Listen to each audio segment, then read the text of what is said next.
para menteri dan pejabat lain yang terkait dengan penyiapan Natal dan Tahun Baru yang sebentar lagi kita akan song-song bersama.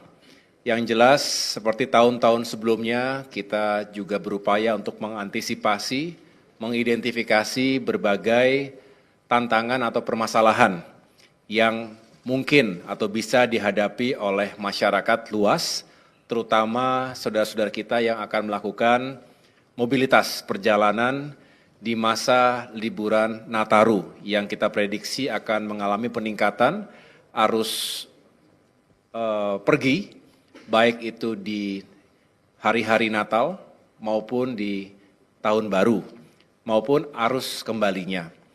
Kita berharap bahwa perjalanan bisa dirasakan dengan baik oleh seluruh anggota masyarakat, tentunya aman, selamat, dan nyaman. Oleh karena itu, tadi Bapak Presiden Prabowo menyampaikan dan menekankan kepada kita semua agar masing-masing kementerian dan stakeholder yang memang bertanggung jawab pada isu kelancaran, keselamatan, dan keamanan Nataru, terutama juga diantaranya untuk meyakinkan agar saudara-saudara kita yang merayakan Natal ini bisa beribadah dengan baik dan merasa aman dan nyaman. Tadi juga Bapak Kapolri memberikan penjelasan bahwa sudah dipersiapkan satuan termasuk personel Polri yang di-backup nanti oleh personel TNI untuk bisa mengamankan berbagai lokasi, apakah itu rumah ibadah, kemudian juga rute-rute perjalanan yang digunakan oleh masyarakat luas.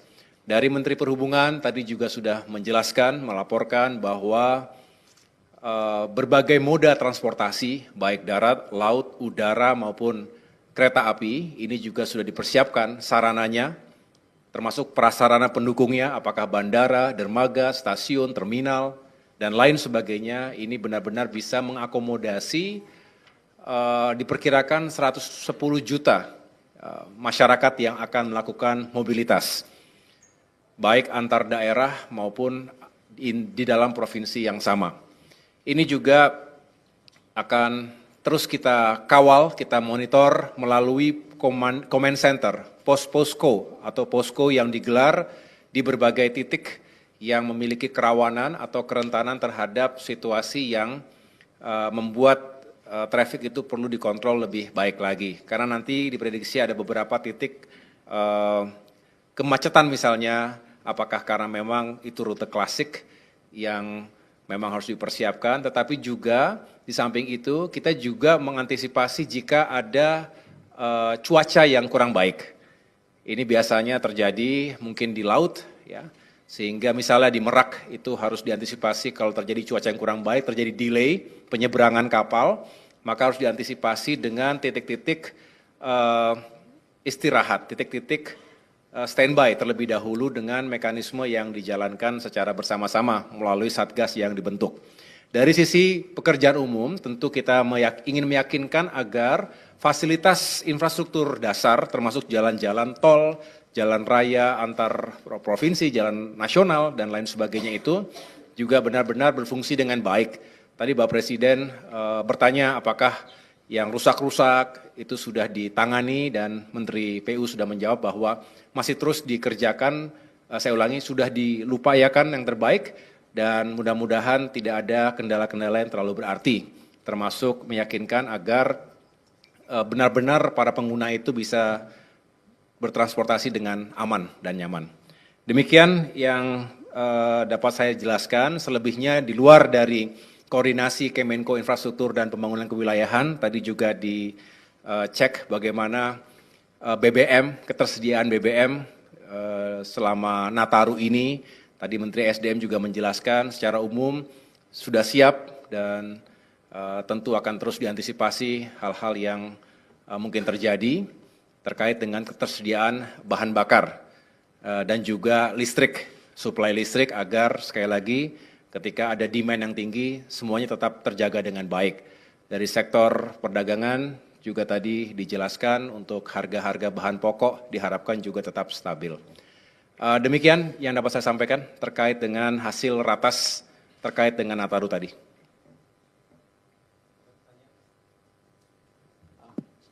Terima kasih Pak. Saya Emir Pak dari CNBC. Sedikit aja Pak mau tanya terkait dengan tol yang difungsikan untuk saat Nataru nanti ada berapa dan di mana saja ya Pak? Terima kasih.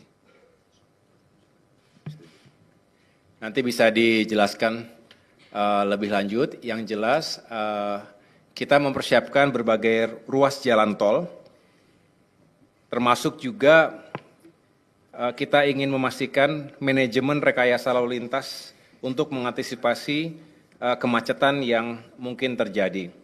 Ini bisa saya jelaskan secara singkat, nanti mungkin kesempatan berikutnya bisa dijelaskan oleh Menteri PU.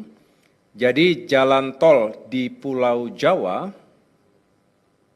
yang operasional itu sepanjang 1.830 km. Kemudian ada beberapa, saya ulangi, tempat istirahat dan pelayanan yang dipersiapkan itu ada 90 secara keseluruhan dan 422 gerbang tol beroperasi. Kemudian untuk mendukung kelancaran libur Natal dan Tahun Baru, yang dilakukan antara lain, yang pertama penambahan ruas tol beroperasi sepanjang 47,6 km di Pulau Jawa.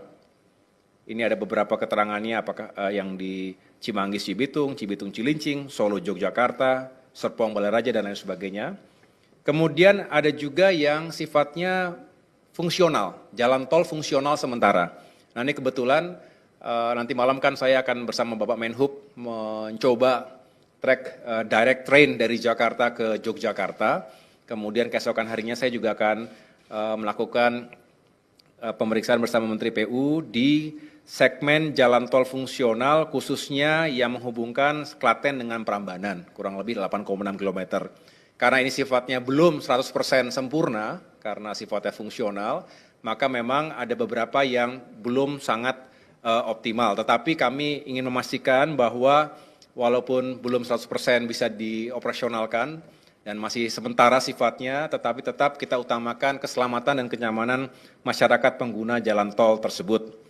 Kemudian yang lain-lain adalah peningkatan kapasitas jalan tol, ya, termasuk untuk Jakarta Cikampek, di mana pengoperasian tambahan 1 lajur ruas Jakarta Cikampek dari 3 lajur menjadi 4 lajur pada sejumlah kilometer yang nanti bisa dijelaskan lebih rinci di kesempatan yang lain. Saya pikir itu jaringan jalan nasional non tol di Indonesia juga akan terus kita persiapkan sehingga masyarakat nanti bisa traveling dengan lebih baik lagi. Cukup? Baik. Tarif perjalanan transportasi umum selain pesawat, apakah ada juga yang bisa diturunkan atau seperti apa skema untuk biaya perjalanan masyarakat nanti? Terima kasih. Ya, terkait tiket, memang beberapa saat yang lalu sudah diumumkan juga kepada publik atas upaya yang dilakukan oleh Kementerian Perhubungan dan berbagai stakeholder lainnya, karena terkait dengan tiket pesawat misalnya, ada elemen aftur yang berpengaruh secara signifikan, kemudian juga penurunan jasa ke bandar udaraan, baik yang ditanggung oleh passenger, oleh consumer, maupun oleh maskapai, termasuk jasa pengelola bandara di berbagai tempat. Dan yang terakhir tentunya terkait dengan fuel surcharge. Jadi kita bisa menurunkan kurang lebih average itu 10% untuk tiket pesawat. Sedangkan yang lain-lain saya dengar tadi untuk kereta api, untuk direct train itu bisa mendapatkan pemotongan 50%. Inilah yang sedang terus diuji. Beberapa hari yang lalu sudah diuji Jakarta Semarang, dan nanti malam saya akan ikut Jakarta Yogyakarta. Mudah-mudahan juga bisa membantu masyarakat yang akan menggunakan kereta api dari Jakarta ke 2 provinsi tersebut. Baik. Mas Menteri, diperkirakan kan ada 110 juta masyarakat yang melakukan perjalanan. Apakah ini di breakdown misalnya berapa yang menggunakan transportasi darat, berapa yang laut dan udara? Dan antisipasinya akan seperti apa? Makasih. Sebetulnya tadi sudah dipaparkan kepada Bapak Presiden, nanti bisa diserahkan kopinya untuk datanya ya. Ada bisa diambil sebentar.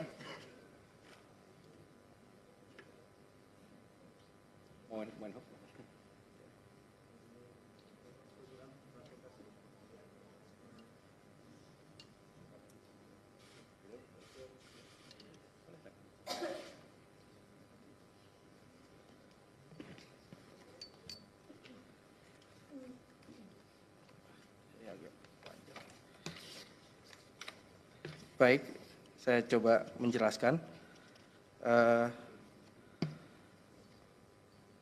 Jumlah pemudik yang kami survei itu kurang lebih yang akan melakukan perjalanan adalah sebanyak 110,6 juta.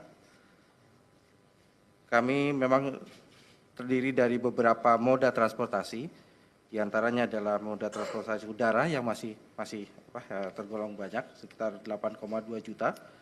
Kemudian transportasi kereta api 6,8 juta. Penyeberangan, terminal atau ke darat itu 2,5 juta, penyeberangan 1,6 juta, dan pelabuhan 1,3 juta. Untuk detailnya nanti akan kami sampaikan juga kepada media mengenai jumlah yang akan digunakan oleh para, mengenai moda transportasi yang akan digunakan oleh para pemudik. Kurang lebih demikian untuk penjelasannya. Ada lagi? Silakan. Nanti bisa di share ya. Siap. Cukup ya, Bapak Ibu sekalian? Sedikit menambahkan aja Pak, tadi Bapak kan sudah menjelaskan soal adanya stimulus di bidang udara ya Pak, transportasi udara dan kereta gitu. Kalau untuk transportasi lain seperti di sektor transportasi laut misalnya penyeberangan feri dan perjalanan di jalan tol gitu, atau itu juga apakah akan ada stimulus serupa Pak gitu? Masih harga yang sama ya.